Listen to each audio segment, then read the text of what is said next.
തവാങ്ങിലെ തടാകത്തിൽ മലയാളി യുവാവ് മുങ്ങി മരിച്ചു. വിനോദയാത്ര പോയ 7 സംഘമാണ് അപകടത്തിൽപ്പെട്ടത്. സേനാ പോയിന്റിലെ തണുത്തുറഞ്ഞ തടാകത്തിൽ നടക്കുന്നതിനിടെയായിരുന്നു അപകടം.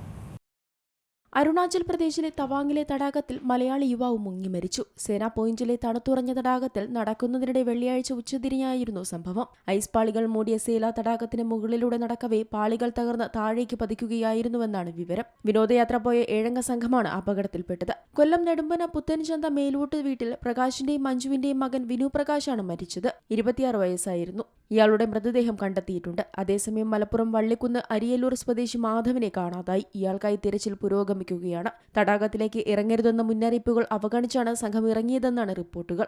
അപകടം നടന്നയുടൻ തന്നെ സൈന്യവും പോലീസും ചേർന്ന് 5 പേരെ രക്ഷപ്പെടുത്തി. താപനില -ഡിഗ്രിയിലെത്തുകയും കാലാവസ്ഥ പ്രതികൂലമാവുകയും ചെയ്ത സാഹചര്യത്തിൽ വെള്ളിയാഴ്ച വൈകിട്ടോടെ കാണാതായ മാധവനായുള്ള തെരച്ചിൽ നിർത്തിവെച്ചിരുന്നു. നെടുമ്പാശ്ശേരിയിൽ നിന്നാണ് സംഘം ബുധനാഴ്ച യാത്ര തിരിച്ചത്. 23-ന് തിരികെ എത്തുന്ന രീതിയിലായിരുന്നു യാത്ര നിശ്ചയിച്ചത്. കൊട്ടിയത്തെ ടൊയോട്ട മോട്ടോഴ്സ് ജീവനക്കാരനാണ് മരിച്ച വിനു. മൃതദേഹം അരുണാചലിൽ നിന്ന് നാട്ടിലെത്തിക്കും. National desk Zee Malayalam news.